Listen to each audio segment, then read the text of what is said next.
The characteristics of fascism. Totalitarianism. Totalitarianism is probably the most dreaded form of government that has ever existed, let alone imagined. George Orwell brought the term to life in his terrifying 1949 novel, 1984. In his novel, Orwell wrote about a near-religious, fanatical reverence for the state and its figureheads, the systematic destruction of the past to support government narratives, indoctrination and brainwashing, constant warfare for the purpose of hysterical nationalism, a state dominated and controlled by one party, the party, a silencing of any dissent anywhere and at any time, a world where Big Brother is always watching. O'Brien, the character who largely acts as the personification of the party, engages in a series of speeches and lectures in the final third of the novel. In these speeches, O'Brien lays out the sacred principles of Ingsoc, and conversely tells the reader much about Orwell's conception of the totalitarian state. Larry P. Arnn describes these parts of the book as a, quote, totalitarian seminar, unquote. One of these ominous speeches is worth quoting at length. Quote, "Do you begin to see, then, what kind of world we are creating? It is the exact opposite of those stupid, hedonistic utopias that the old reformers imagined. A world of fear and treachery and torment, a world of trampling and being trampled upon, a world which will grow not less but more merciless as it refines itself. Progress in our world will be progress towards more pain. In our world, there will be no emotions except fear, rage, triumph, and self-abasement. Everything else we shall destroy. Everything. We have cut the links between child and parent, and between man, and between man and woman. No one dares trust a wife or a child or a friend any longer. But in the future, there will be no wives and no friends. Children will be taken from their mothers at birth, as one takes eggs from a hen. The sex instinct will be eradicated. Procreation will be an annual formality, like the renewal of a ration card. We shall abolish the orgasm. There will be no loyalty except loyalty toward the party. There will be no love except love of Big Brother. There will be no laughter except the laugh of triumph over a defeated enemy. There will be no art, no literature, no science. All competing pleasures will be destroyed. If you want a picture of the future, imagine a boot stamping on a human face forever." It was this horrific image that Orwell brought to the world. For many readers, 1984 was their first glimpse into the nature of totalitarianism, and it was Orwell who did much to shape the Western liberal conception of totalitarianism. Quote, 1984 was the great British novel of 20th century tyranny, unquote. Orwell was not merely operating from his own imagination. He was looking towards real-world examples to paint his horrific image. While Orwell was primarily critiquing Stalinist totalitarianism, all his dreaded fears applied equally to the fascist regimes. As historian John Neusinger observes, quote, "When Orwell began writing the novel, Nazism was as much in his sights as Stalinism," unquote. Encyclopedia Britannica defines totalitarianism as a form of government that theoretically permits no individual freedom and that seeks to subordinate all aspects of individual life to the authority of the state. The Oxford Dictionary defines totalitarianism as, quote, "the principle of government according to which all institutional and private arrangements are subject to control by the state. There are thus no autonomous associations, nor is there any principled or legally recognized private-public distinction," unquote. Edwin O. Reischauer, in his History of Japan, defines totalitarianism this way, quote, authoritarian rule over a modern educated people through the government's attempt to completely control their lives and thought, unquote. What is important about Reischauer's definition is that it makes a direct connection between this form of government and modernity. Totalitarianism is quite distinct from the old despotisms throughout history. Larry P. Arnn notes that, quote, the word totalitarian did not exist before the 20th century. The older word for the worst possible form of government is tyranny, a word Aristotle defined as the rule of one person or a small group of people in their own interests and according to their will. Totalitarianism was unknown to Aristotle because it is a form of government that only became possible after the emergence of modern science and technology, unquote. O'Brien continues in another of his speeches in Orwell's novel, quote, the command of the old despotisms was thou shalt not. The command of the totalitarians was thou shalt. Our command is thou art, unquote. Totalitarianism, along with fascism, communism, and liberalism, is one of the children of the Enlightenment. It directly challenges previous moral and political structures. Larry P. Arnn notes, quote, that spirit of remaking nature, including human nature, greatly emboldens both human beings and governments. Imbued with that spirit and employing the tools of modern science, totalitarianism is a form of government that reaches farther than tyranny and attempts to control the totality of things, unquote. A. James Gregor likewise gives his own working definition of totalitarianism. Quote, totalitarianism would seem to imply not only a disposition to suppress opposition, but a capacity to fabricate and maintain an array of extensive and interrelated organizations calculated to shape the beliefs and behaviors of workers. The military, the young, and women, in all the categories in which they are housed. Totalitarianism would seem to require the technical ability to reach into all aspects of life, individual and collective, in order to indoctrinate subjects to its purposes, unquote.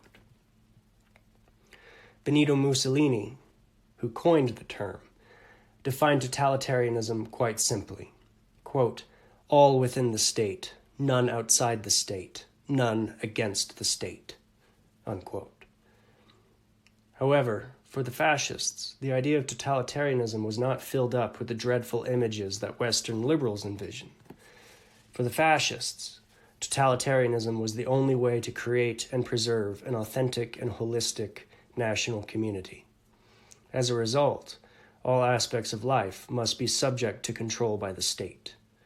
To this end, totalitarianism connects directly back to all the concepts discussed in previous videos: nationalism, populism, militarism, and all of the subsequent concepts to be discussed in future videos.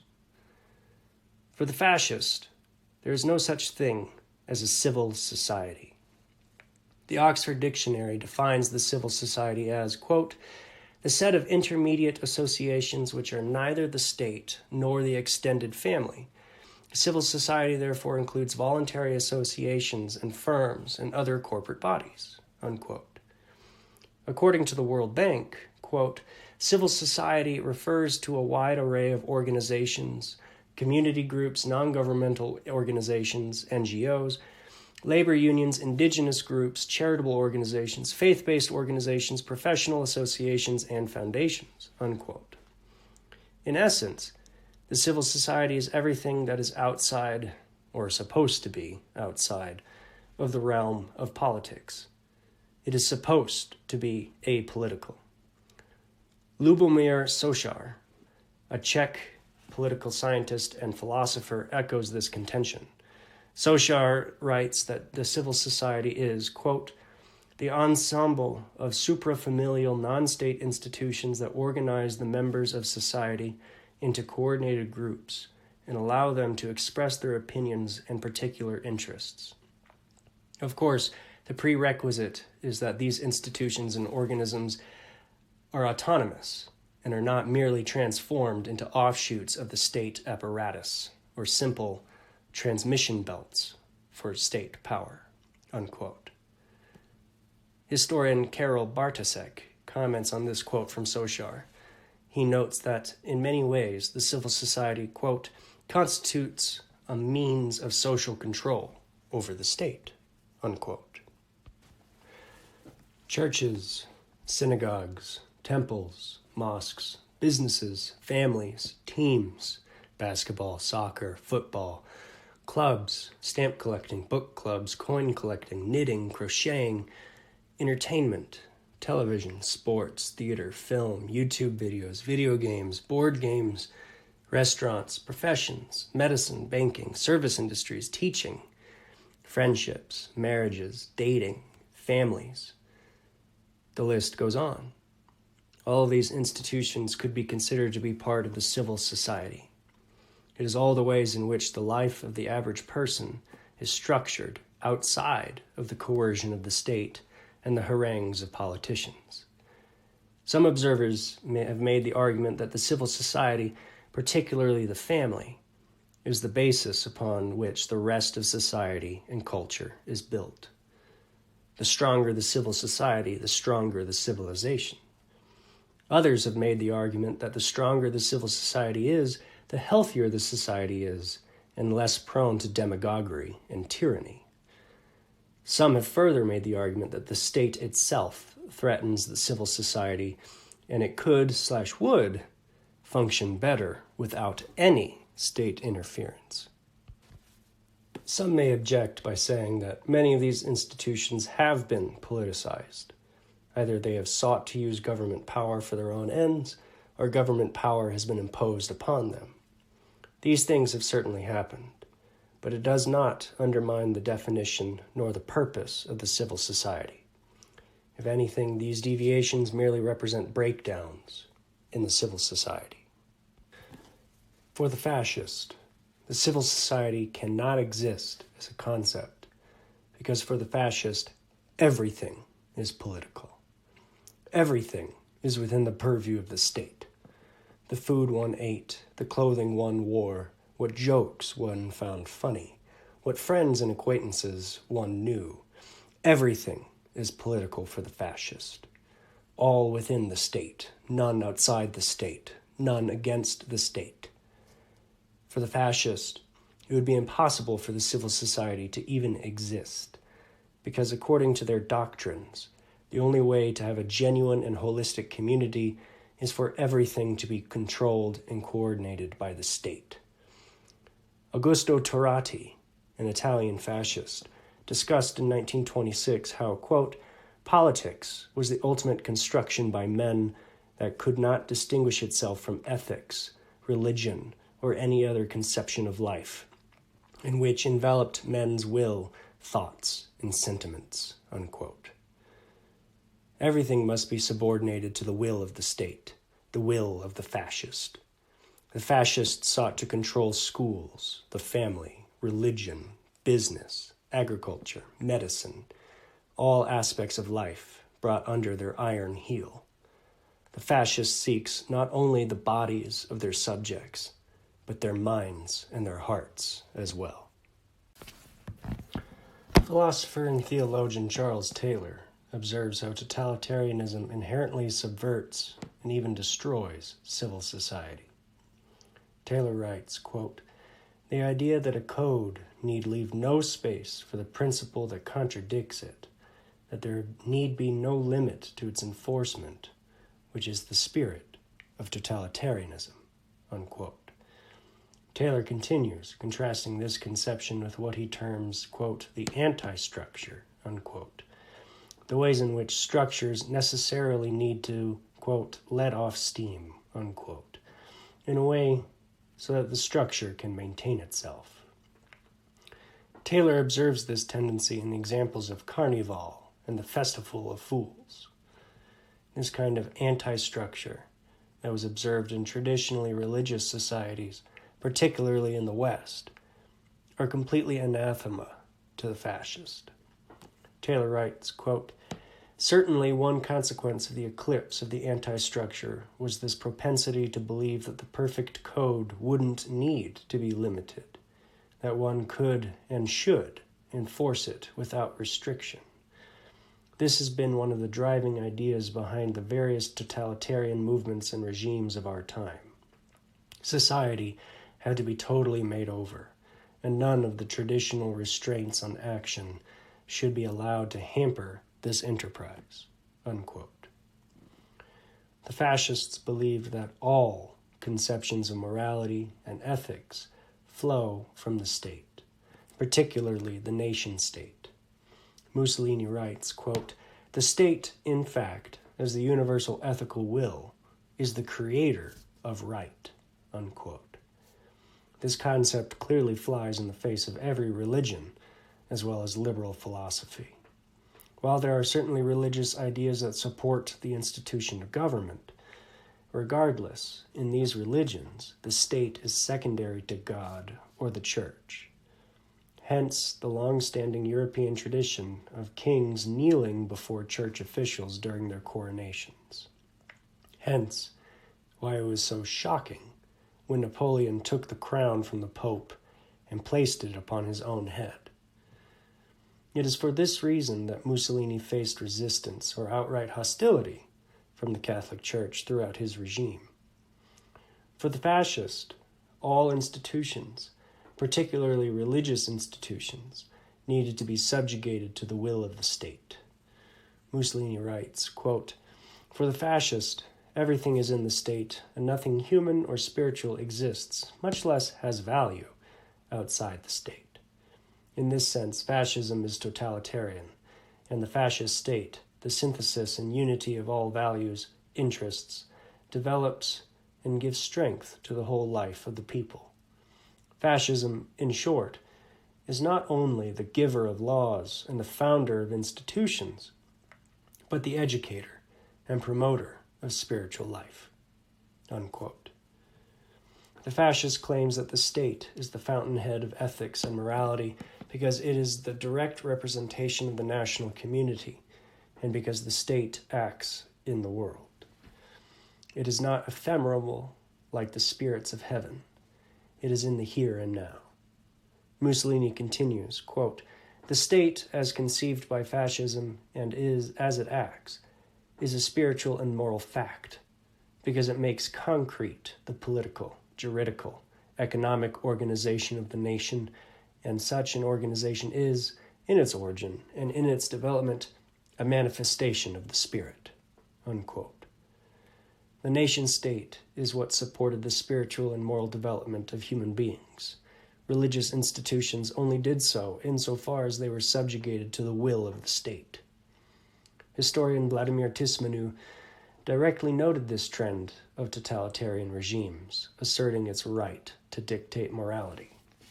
Tismanu writes, quote, "The state was beyond moral limitations, for it was the only producer of morality." Unquote. The Nazis similarly wished to yoke religious institutions for their own ends. Article 24 of the 1920 Nazi Party platform reads, quote, "We demand the freedom of all religious confessions in the state, insofar as they do not jeopardize the state's existence or conflict with the manners and moral sentiments of the Germanic race. The party, as such, upholds the point of view of a positive Christianity without tying itself confessionally to any one confession. It combats the Jewish materialistic spirit at home and abroad and is convinced that a permanent recovery of our people can only be achieved from within on the basis of the common good before the individual good." Unquote. While outwardly this appears to be a pro-Christian sentiment, the wording that is used makes it clear that the church is subordinate to the interests of the state and to the interests of the Nazi Party more specifically. Further, this platform reinforces the Nazis' obsessive anti-Semitism, and further, it reinforces the inherent collectivism of fascism. For the fascists, supporting religious institutions was only valuable insofar as the institutions supported the regime or, insofar as the institutions represented an aspect of the national heritage or character. It is for this reason that Mussolini supported the Catholic Church, despite his pronounced atheism and disdain for the Church. Mussolini routinely called priests, quote, black germs, unquote, and referred to the Vatican as, quote, a nest of robbers, unquote. It was not because he believed in the doctrines of the Church. Rather, it was because the Church was an aspect of Italian national heritage and culture. Because the state is what forms the basis of morality and authentic personhood, it follows then that it is the state that gets to decide what constitutes personhood and what constitutes rights. Gentili writes, quote, fascism and nationalism regard the state as the foundation of all rights and the source of all values in the individuals composing it. The state is not a consequence, it is a principle. Since the state is a principle, the individual becomes a consequence, unquote. This idea flies in the face of not only Christianity, but also in the face of classical liberalism. From both perspectives, rights come from God or nature and are inalienable. The state's only role is to protect those rights. Thomas Jefferson expressed this idea clearly in the Declaration of Independence. Quote, we hold these truths to be self-evident, that all men are created equal, that they are endowed by the Creator with certain unalienable rights, that among these are life, liberty, and the pursuit of happiness, that to secure these rights, governments are instituted among men, deriving their just powers from the consent of the governed, unquote. The fascist rejects this conception of human nature as impractical and old-fashioned. Ever the progressives, the fascists wish to restructure not only human society, but human beings as well. The fascists sought to reshape human beings in their own image, to create what was known as the new fascist man. As historian Jorge Dagnino writes, the fascists, quote, attempted to refashion humankind, unquote.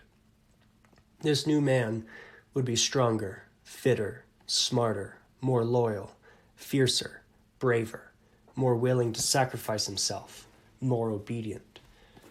He was to directly contradict what had been accepted as human nature up to this point. He was to contradict the form of human being produced by liberalism or by socialism. In creating the new fascist man, the fascists sought to destroy the old bourgeois liberal man. Dagnino writes, quote, the bourgeoisie was used as a political myth to designate everything and everyone who did not correspond to fascism's totalitarian morality, particularly to its ideal of a new man and his alleged attributes of heroism, selflessness, purity, creative aggressiveness, love for the fatherland, and firm moral coherence in thought and practice. The bourgeois was portrayed as a sedentary, pessimistic, pacifistic, merciful, sentimental, and uncreative individual, unquote. The old order, the old ideologies of liberalism and socialism created human beings that were selfish, lazy, apathetic, and lacking in manly vitality. For this reason, Mussolini declared that, quote, this bourgeois spirit must be isolated and destroyed, unquote. Augusto de Marcianek wrote in 1926 that the fascists would create, quote, the complete man, unquote, who would be an, quote, aware and active participant in the common solidarity of the nation, unquote. Giuseppe Bottai called fascism, quote, a revolution of the human spirit, transforming us internally, renewing us in our depths, and making us to be reborn to a new life, unquote. A direct contradistinction with the soulless liberal and the ineffectual socialist. The new man would be the Übermensch. His society would be an Elysian field here on earth. To these ends, Hitler said in a speech entitled Obedience über alles, obedience over all, quote, the things we want from our youth are different from what we wanted in the past. We must bring up a new type of man so that our people will not succumb to the symptoms of degeneracy of the times. We do not talk, we act. No one shall say that there is any time when he can be left entirely to his own devices. It is the duty of everyone to serve his people. Everyone has the duty to prepare himself for this service, to harden himself physically, and to prepare and strengthen himself spiritually. The earlier this preparation begins, the better." Unquote. Mussolini concurs with Hitler when he writes, quote, "Fascism wants to remake not the forms of human life, but its content, man, character, faith. And to this end, it requires discipline and authority that can enter into the spirits of men and there govern unopposed." Unquote. Mussolini declared in October 1926, "The fascists will, quote, render unrecognizable, both spiritually and physically, the face of the nation." Unquote. They would create the new Italian. Gentili further concurs, writing, quote, "Hence the enormous task which fascism sets itself in trying to bring the whole mass of the people, beginning with the little children, inside the fold of the party." Unquote. The Japanese likewise sought to restructure their society in many ways as a means of achieving kokutai. In the Kokutai no Hongi, the authors write, quote, "Our present mission as a people is to construct a new Japanese culture by adopting and sublimating Western cultures with our national polity as the basis and to contribute spontaneously to the advancement of world culture." Unquote. The Japanese fascists similarly believed that individualism was at the root of un-Japanese ideologies like socialism, communism, and anarchism. The individualism associated with Western liberalism had led to chaos around the world. Quote, "Individualism has led alike to a season of ideological and social confusion and crisis."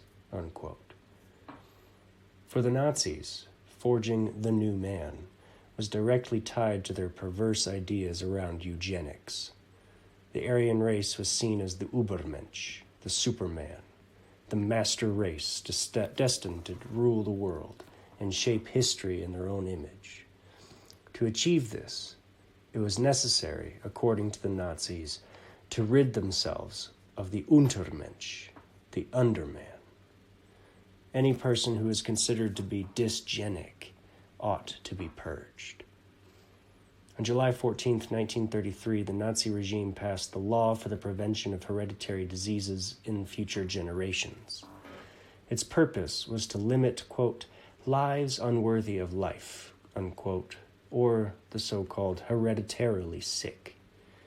These designated groups were to be sterilized. These designated groups included, quote, "persons suffering from congenital mental retardation, schizophrenia, manic depressive insanity, epilepsy, Huntington's, chorea, hereditary blindness, hereditary deafness, grave bodily malformation, and severe alcoholism," unquote. Besides the hereditarily sick, the concept of dysgenic was extended to many other groups of people: homosexuals, gypsies, Slavs, and ultimately the Jews. Hitler referred to these groups as diseases, on par with the plague or tuberculosis. The dysgenic groups, like a disease, if left unchecked, would eventually lead to the death of the Aryan race. Hitler writes, quote, "Exactly the same is true of diseases of national bodies. If they do not take the form of catastrophe, man slowly begins to get accustomed to them, and, at length, though it may take some time, perishes all the more certainly of them." Unquote. If dysgenic groups were not removed, they ultimately would hinder and eventually destroy the supermen, the new Nazi men. Hitler writes at length on the issue of race and the Übermensch, the duty of the citizen and the state to beget and raise pure stock. One section in particular is worth quoting at length. Hitler writes in Mein Kampf, quote, "The Völkisch state must make up for what everyone else today has neglected in this field. It must set race in the center of all life. It must take care to keep it pure. It must declare the child to be the most precious treasure of the people. It must see to it that only the healthy beget children, that there is only one disgrace, despite one's own sickness and deficiencies, to bring children into the world, and one highest honor, to renounce doing so. And conversely, it must be considered reprehensible to withhold healthy children from the nation. Here, the state must act as the guardian of a millennial future, in the face of which the wishes and the selfishness of the individual must appear as nothing and submit. It must put the most modern medical means in the service of this knowledge. It must declare unfit for propagation all those who are in any way visibly sick or have inherited a disease and can therefore pass it on, and put this into actual practice. Conversely, it must take care that the fertility of the healthy woman is not limited by the financial irresponsibility of a state regime which turns the blessing of a children into a curse for the parents. It must put an end to that lazy, nay, criminal indifference with which the social premises for a fecund family are treated today, and must instead feel itself to be the highest guardian of the most precious blessing of a people. Its concern belongs more to the children than to the adult. And this Völkisch state must perform the most gigantic educational task.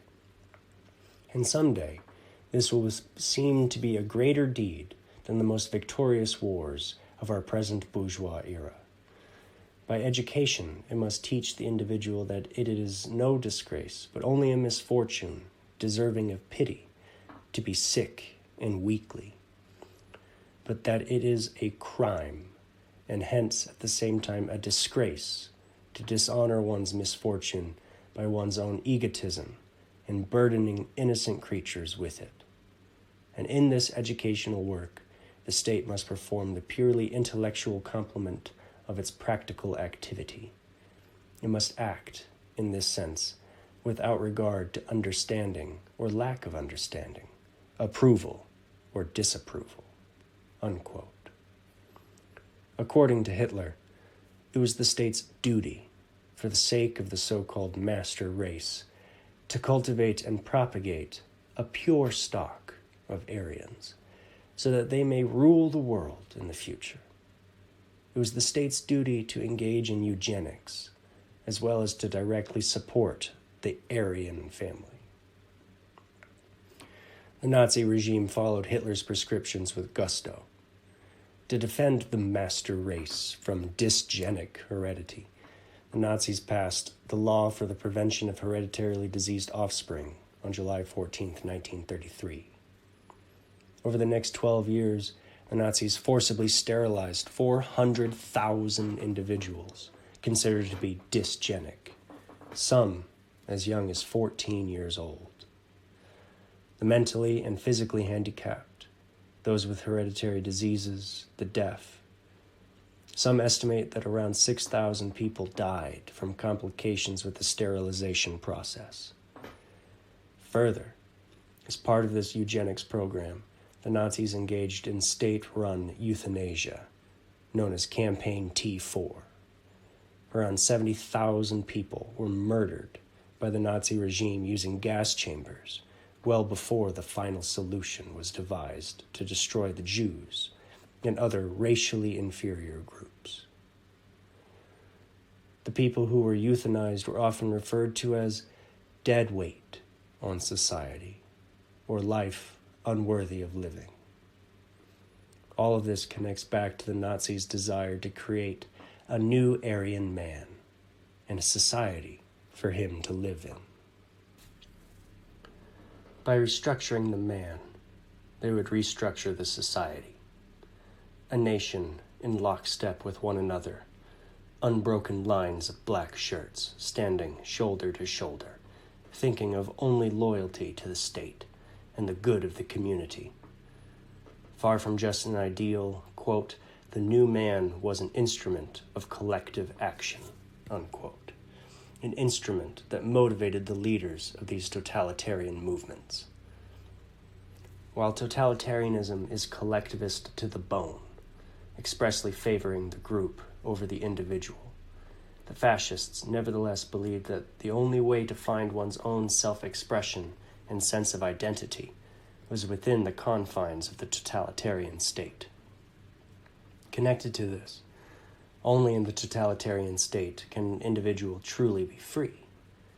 Mussolini writes, quote, "Fascism reaffirms the state as the true reality of the individual. And if liberty is to be the attribute of the real man and not of the abstract puppet envisaged by individualistic liberalism, fascism is for liberty, and for the only liberty which can be a real thing, the liberty of the state and of the individual within the state," unquote. Gentili concurs when he writes, quote, "In the case of fascism, state and individual are one and the same things, or rather, they are inseparable terms of a necessary synthesis. The authority of the state and the freedom of the citizen constitutes a continuous circle wherein authority presupposes liberty and liberty authority. For freedom can exist only within the state, and state means authority. Fascism has its own solution of the paradox of liberty and authority. The authority of the state is absolute. It does not compromise, it does not bargain, it does not surrender any portion of its field to other moral or religious principles which may interfere with the individual conscience," unquote. Rocco echoes these sentiments when he writes, quote, "Society is therefore divided into two classes, the free men or citizens who give their time to noble and virtuous occupations and who profess their subjection to the state, and the laborers and slaves who work for the maintenance of the former. No man in this scheme is his own master. The slaves belong to the freemen, and the freemen belong to the state," unquote. The fascists often argued that liberal freedom, or freedom under socialism or communism, could not be considered a true freedom. It was too focused upon hedonism and selfishness, on materialism. It was a false sense of freedom, a childish and immature freedom. Gentili writes, quote, "Fascism does not oppose liberalism as the system of authority against the system of liberty, but as the system of the true and concrete liberty against the notion of an abstract and false freedom," unquote. Furthermore, the fascists argued that not only did the totalitarian regime accentuate true freedom, but such freedom provided the individual with a sense of duty, identity, and purpose. It was far from the supposedly atomistic and anarchistic sense of freedom propagated by the liberals, socialists, and communists. Italian fascist Camillo Pellizzi writes, quote, "To liberate man is to render him more of a man, a human being as a historically concrete entity, continuously self-made and historicized in an ever-deepening spiritual process," unquote. Dagnino summarizes the fascist concept of liberty, as opposed to the liberal concept of liberty, quite succinctly. Quote, "True liberty was, according to the fascists, unlike the conception of classic liberalism, not a right, but a duty and an intimate conquest of the self," unquote. Yet, according to the fascist, though the individual is freer under totalitarianism, nevertheless, the individual ought not to be the one to determine the scope of that freedom. It is up to the state to determine that freedom. Mussolini writes, quote, "The fascist state organizes the nation, but it leaves sufficient scope to individuals. It has limited, useless, or harmful liberties, and has preserved those that are essential. It cannot be the individual who decides in this matter, but only the state." Unquote. The individual cannot be fully trusted to follow the social good on his own. He needs to have strict guidelines to keep him in line. If he is not properly harnessed by the state, his selfishness will undermine the unity and community of the nation-state. As a result, it will weaken the resolve and the strength of the nation, as well as threaten the authentic freedom of totalitarianism. For the fascists, the state needed to intervene directly in the lives of everyone for their own good. Alfredo Rocco writes, quote, "The state, therefore, must become active on behalf of everybody, for the welfare of the people. It must intervene, when necessary, in order to improve the material, intellectual, and moral conditions of the masses. It must find work for the unemployed, instruct and educate the people, and care for health and hygiene." Unquote. This control of people's lives for their own good can be seen in many ways. Healthcare is a key means in observing this tendency of state power. The Italian fascists engaged in healthcare reform throughout their tenure as a way of ensuring the health of the nation. They did this through direct regulation as well as through indirect incentive programs. In 1925, the National Institute for Local Authority Employees was established. It was responsible for providing health care for the employees of local governments. In 1926, several clinics were established for cancer diagnosis. A year later, in 1927, more clinics were established for the treatment of tuberculosis, and, quote, "tuberculosis insurance became compulsory," unquote. Starting in 1926, mandatory health care provisions for laborers became mandatory for trade unions before engaging in collective agreements with employers. Insurance for occupational diseases became mandatory in 1929 for eligible workers. Throughout the 1930s, due to government reforms, health insurance funds were required to not only cover workers, but their dependents as well. A key part of the fascist medical policies was an emphasis upon prevention rather than cure, a point that Mussolini was proud of and emphasized as a point of distinction between the fascists and the liberals. Mussolini told an audience of doctors in 1932, quote, "The doctor is like the priest, accompanies man from beginning to end. The priest protects our soul and makes it worthy of the afterlife bliss. The doctor protects the health of the body, which, too, is essential, so much so that when there is no effort is made to recover it. But in this sector, in my opinion, we must above all prevent. Here, too, we are anti-liberal and prefer to prevent rather than intervene later to correct. The fascist government prevents with all its hygiene policy, which ranges from reclamation to rehabilitation of infected neighborhoods in large cities, although it is sometimes necessary to go beyond the respectable obsessions of those who would not like to move a stone from the past. Sometimes I give strict orders in this regard, because I think that the stones of the past are certainly venerable, but that the health of hundreds of thousands of living is also very interesting for the purposes of the power of the Italian people." Unquote.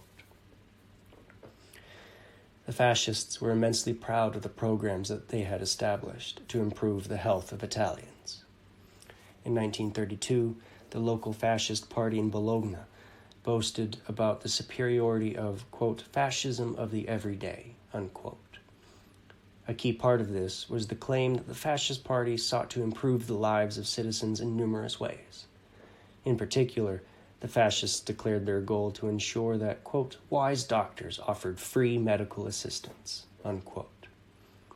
However, the fascists were not only concerned with the physical well-being of their subjects, but their moral well-being as well. The fascists believed that these two were inextricably linked. Quote, "For Mussolini, Italians' bodily weariness was linked to their moral weakness. Only by fixing the first would the second be improved, unquote. One can see how these elements of totalitarianism blend together, the state providing moral and physical health to the body politic. Japan likewise took an interest in maintaining the health of their subjects.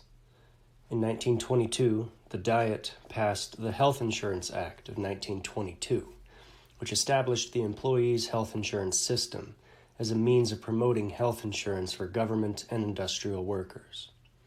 Like Bismarck, this was done in part as a political act to discourage the growth of communism. While the initial program was targeted primarily at government and industrial workers, by 1938 it was expanded to include, quote, the unemployed population, so as to provide 100% insurance coverage to all Japanese residents, unquote. Fascist, government-run healthcare. This being said, unlike the example of Nazi Germany, this system of health care was still voluntary. The Nazis were also very interested in health care, though their motivations were couched in their racial and eugenic ideology. As a result, Nazi healthcare takes on a much more striking and disturbing tone when compared to Italy or Japan. In part, the Nazis inherited a welfare and state healthcare system from Otto von Bismarck. Bismarck had instituted a series of welfare systems in the 1880s as a way of undermining the appeal of socialist agitation. Far from reversing state regulation of the medical profession, the Nazis took it further. Quote, medical concerns, which had largely been in the private domain in the 19th century, increasingly became a concern of the state.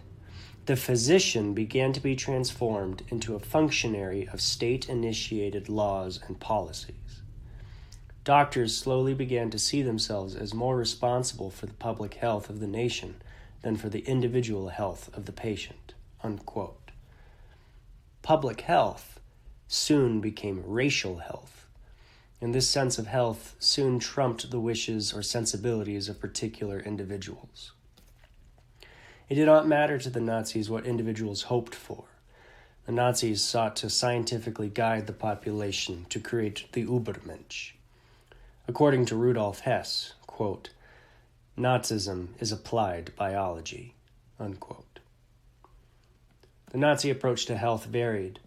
In some ways, the approach was benign, as can be seen in their anti-smoking campaigns. Some of the earliest evidence that we have that smoking was linked to cancer came from Nazi research.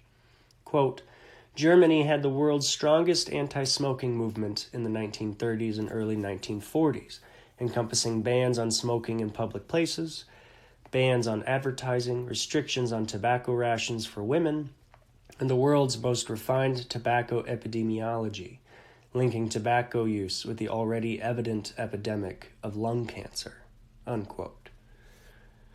These government campaigns against smoking are not dissimilar to campaigns seen in modern liberal democracies. Part of the DARE program in the United States is focused on convincing children to not even try smoking. These kinds of campaigns would not be troubling to most in Western democracies today. Even if this campaign is not troubling to modern sensibilities, one must remember the impetus behind it: to control the behavior of individuals for the sake of racial health. The other aspects of Nazi medicine, however, are far more disturbing. Key parts of Nazi medicine were derived from the ideas of eugenics, as has been previously discussed. Towards these ends, the Nazis sought to improve public health through mass sterilization and euthanasia. The T4 program murdered between 70,000 and 200,000 handicapped persons considered to be useless eaters. Handicapped persons were rounded up and sent to one of 6 asylums, or hospitals, wherein they would be gassed and burned in ovens. It is often forgotten, but must be remembered, that the first people that the Nazis targeted for extermination were the mentally and the physically handicapped, all for the sake of public health. By looking at the examples of healthcare policies in the fascist regimes, one can see a very direct connection to fascism's inherent totalitarianism. Control of the individual for not only their own sake, but for the sake of the nation. Individual interests may lead to antisocial or dangerous behaviors like smoking or not taking care of one's health. These actions had to be actively discouraged or even banned for the sake of the collective. Uniformity must be achieved. The will of the people must be voiced. The state must be strong for the sake of the people. The fascists criticized liberalism for its laissez-faire attitude towards society. They would scoff at Margaret Thatcher's statement that, quote, "There is no such thing as society. There is a living tapestry of men and women," unquote. For the fascist, there is no distinction between nation, state, and people. There is no such thing as civil society. Everything is political. The state must have a say in the church, the schools, the family, entertainment, agriculture, business, fashion, literature. Every aspect of life must be controlled. Without it, one cannot have an authentic identity or authentic community. After all within the state, none outside the state, none against the state. Mussolini writes elsewhere, quote, "Fascism desires the state to be strong, organic, and at the same time founded on a wide popular basis. The fascist state has also claimed for itself the field of economics, and through the corporative, social, and educational institutions which it has created, the meaning of the state reaches out to and includes the farthest offshoots," unquote. Towards these ends, the fascists utilized various institutions to try to mold people into their vision. For instance, they sought to control education to indoctrinate the youth. Every school and every society necessarily puts forward the ideals and values that are upheld by that society. One can see this as far back as the colonial mandates for moral education in Massachusetts. The modern school system can trace its roots back to the factory model of schooling, pioneered by the Prussians in the late 19th century. The primary goal of this model of education was not necessarily to give students an education. The goal was not necessarily to create independent thinkers. The goal was rather to create obedient students who are loyal to the state. Obedient and good workers, conditioned to respond to bells, to sit in rows, and to not speak unless spoken to. Good subjects who will not rebel or resist, and ultimately will become good soldiers. This Prussian model of education spread around the world, particularly being adopted in American schools. George S. Counts, an American progressive educator, observed that, quote, "The school follows the wishes of the groups or classes that actually rule society," unquote. Schools are a valuable tool for the indoctrination of children towards the goals and values of the society at large, as well as the goals of the politically powerful. In much the same way, the fascists sought to control education in the schools. Children are the future, after all.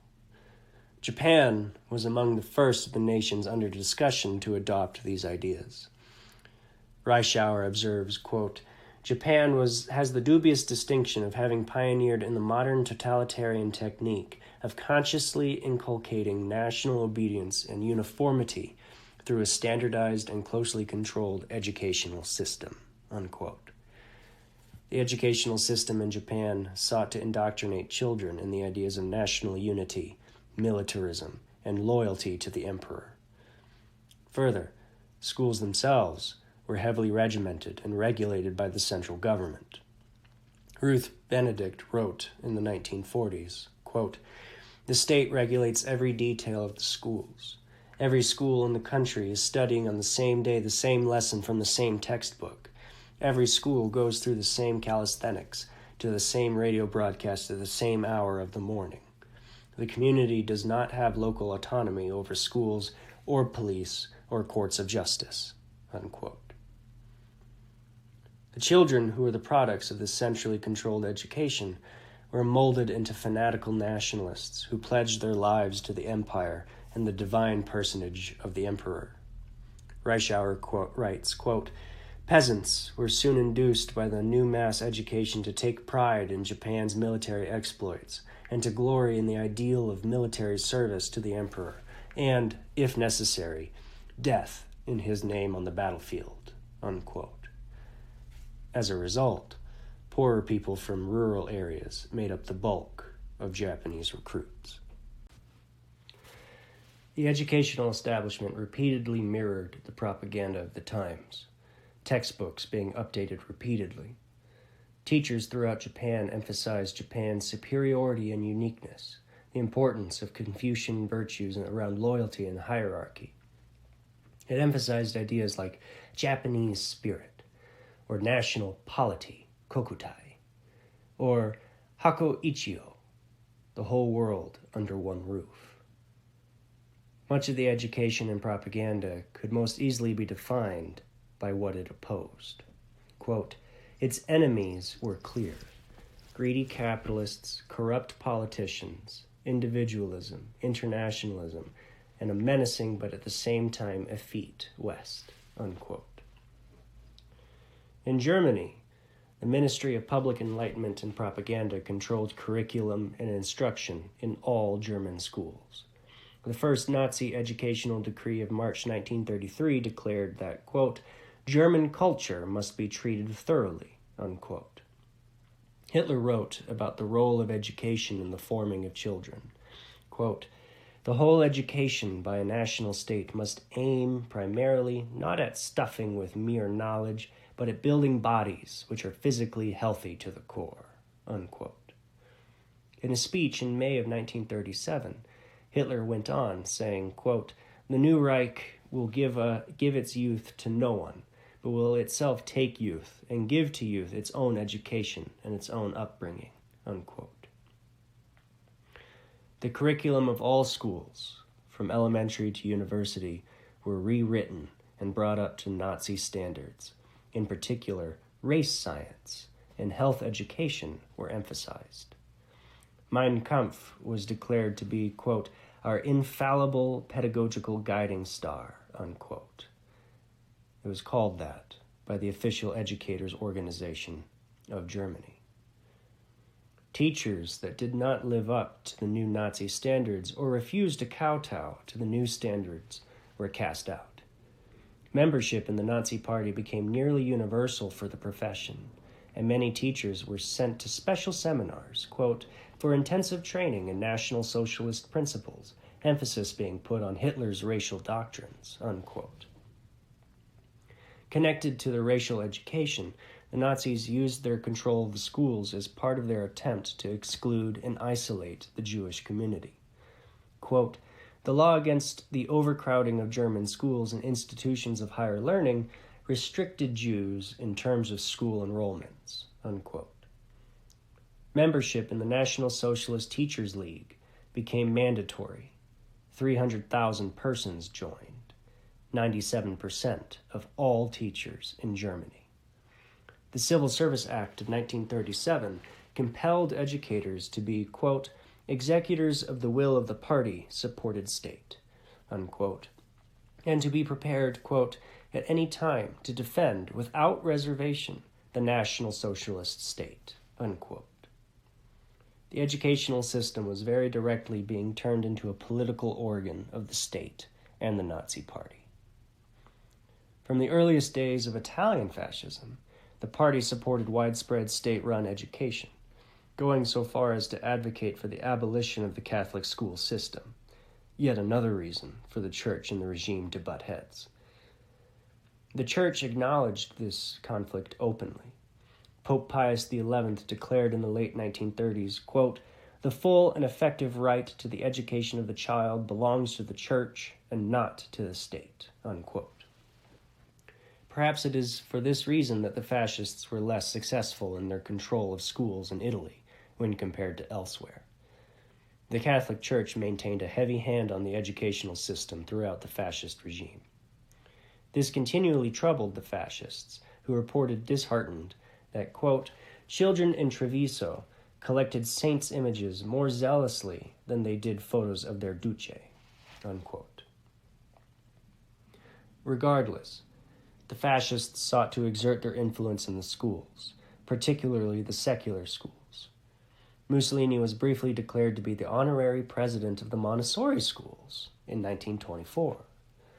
In 1925, the fascist salute, or the Roman salute, was made mandatory in fascist schools. Throughout the regime's reign, educators were required to use party-approved textbooks.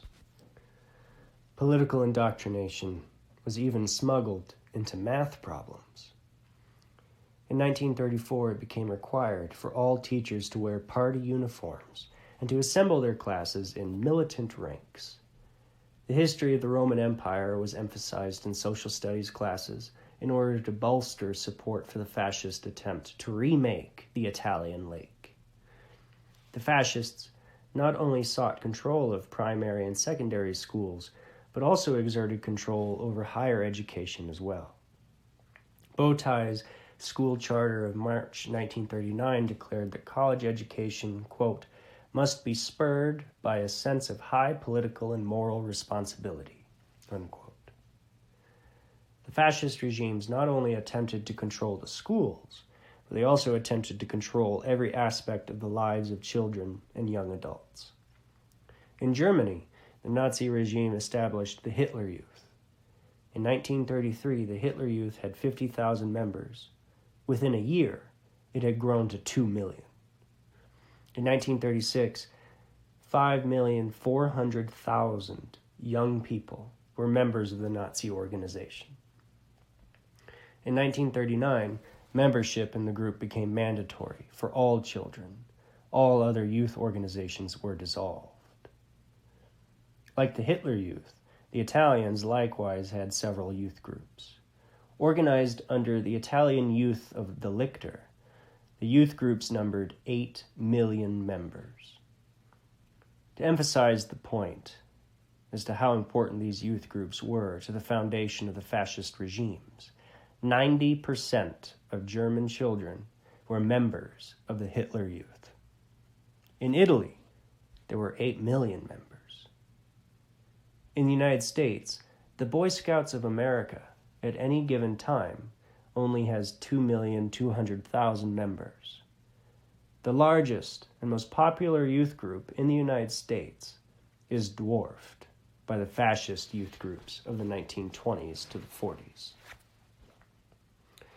Shaping the youth was extremely important for the existence and continuation of the totalitarian regime, both as a way of shaping the future, but as well as securing a foothold in the family structure. In a speech in November 1933, Hitler explained this importance. Quote, when an opponent declares, I will not come over to your side, I calmly say, your child belongs to us already. What are you? You will pass on. Your descendants, however, now stand in the new camp. In a short time, they will know nothing else but this new community. Unquote. One former member of the Hitler Youth, Alfons Heck, corroborates this sentiment. He told the Boston Globe in the 1980s that it took years for him to break free of his indoctrination. Quote, I belonged to Adolf Hitler, body and soul, unquote. Besides organizing the recreation of children, the fascists also sought to control the recreation of adults. In 1925, a law was passed that, quote, created a system of monitoring activities of individuals who participated in sports, drama societies, bands, orchestras, libraries, and theaters, unquote. In April of 1927, the Italian Fascist Party took over the National Recreational Club. Historian Alexander de Grand describes the organization as, quote, the leisure time and social organization of the masses, unquote. In 1926, there were 300,000 members of the club. By 1940, there were 5 million members. Quote, it ran 1,227 theaters, 771 movie houses, 2,130 orchestras, 6,427 libraries, and 11,149 sporting groups, unquote. Recreation was intentionally built upon fascist ideals and controlled by the state. In 1939, Mussolini's regime declared that, quote, tennis players participating in international competitions were required to wear fascist uniforms and to use fascist salutes, unquote. Similarly, the Nazi Ministry of Public Enlightenment and Propaganda controlled nearly every aspect of, quote, radio, theater, cinema, the fine arts, the press, churches, and schools, unquote. While the Japanese allowed for small communities and hamlets to run their own affairs rather independently, they were nevertheless closely watched and shepherded by the central government. Police officers and teachers were all state employees who often did not come from the communities they served. Indeed, both teachers and police officers would routinely be transferred to prevent them from having direct ties with the local population. Their role was to act as the hands of the state to maintain the empire's vision of a unified Japan. Police officers had to be present at every local town meeting, and teachers were required to follow the centralized curriculum. The central government did not necessarily listen to popular opinion, but rather demanded popular support. According to Ruth Benedict, quote, the state comes nearer, in Japanese eyes, to being the supreme good, unquote. Further, the fascist regime set up secret police forces to root out dissent and use fear to force people into line. The Japanese Kempeitai, or thought police, struck terror into the hearts of dissenters throughout the empire. The Kempeitai engaged in murder, torture, and intimidation. In particular, the Kempeitai tortured prisoners of war. Australian Lieutenant Rod Wells describes his experience being interrogated by the secret police. Quote, the interviewer produced a small piece of wood, like a meat skewer, pushed that into my left ear, and tapped it with a small hammer. I think I fainted some time after it went through the drum, unquote. Similarly, the Italian Ovra used terror to control and intimidate the opposition. Although, throughout the regime, they only arrested 4,000 people. However, both organizations pale in comparison to the German Gestapo, who excelled in the art of terror, torture, and death. By the end of the summer of 1933, 100,000 Germans had been arrested by the Gestapo. 600 had been executed. By the end of the 12 years of the Nazi regime, thousands of others would be terrorized. Besides these institutions, the fascists set up a variety of tools the state used to control the economies of their respective nations. But this will be discussed at length in another video. Suffice it to say here, the fascists were in no way free market capitalists. While all the fascist regimes sought to establish totalitarian states, it must be noted that there was a variety in the intensity of such totalitarianism. Put another way, some regimes were more effective than others in implementing these totalitarian ideas. Nazi Germany was indisputably more effective in establishing a totalitarian state than its cousins. Italy's fascist experiment was, thankfully, often undermined by buffoonish incompetence. Japan, while it was more effective than Italy, nevertheless did not crack down on dissidents in the same manner that the Nazis did. Even though the Kempeitai tortured thousands, nevertheless there was more freedom to criticize the government in Japan. Newspapers often criticized the Japanese government, particularly criticized restrictions on the freedom of speech. Such things were anathema in Nazi Germany. To summarize, for the fascists, the totalitarian state achieved a multitude of goals. Totalitarianism provides a strong, centralized government that can exert its will over the nation. It helps to accentuate a sense of nationalism and community, as well as duty and loyalty. The totalitarian state sought to silence any and all dissent. Ideas opposed to the fascist ideal had to be silenced.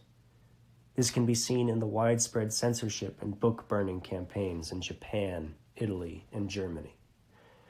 It helped to shape the people into the hands and feet of the party and the leader. It helped to shape new human beings, and as a result, a new society, free of the flaws from previous societies. Furthermore, it allows for the propagation of an authentic freedom that is distinguished from the atomistic, selfish, and materialistic freedom of other ideologies. It should, of course, be noted that while the term totalitarian was coined by Mussolini, totalitarianism is not particular to fascism. Arguably, totalitarianism finds its roots in the works of George Hegel and his ideological descendants. Hegel wrote that the proper state consists in the thoroughgoing unity of the universal and the single, unquote. Another way of saying this would be all within the state, none outside the state, none against the state.